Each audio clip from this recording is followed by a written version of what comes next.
how to pair Apple Watch with iPhone. Hey everyone, welcome back to our channel. In this video we are going to learn how we can pair our Apple Watch with our iPhone, so make sure to watch the video till the end. To pair our Apple Watch, make sure you turn on your Apple Watch and then you will be on this screen before you start the setup process. On your iPhone, make sure that you download the Apple Watch application that you can find here and then open it up, and here you'll see the start pairing button.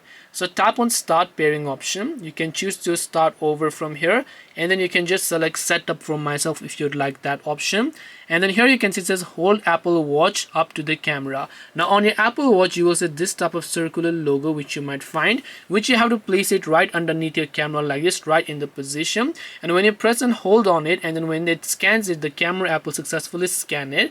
After it's done the scanning process, your Apple Watch will get successfully paired with your iPhone. This way you should be able to go ahead and then basically pair your Apple Watch with your iPhone. Hope this video was very helpful. If you have got any questions, feel free to leave them down. Thank you for watching and see you in the next video.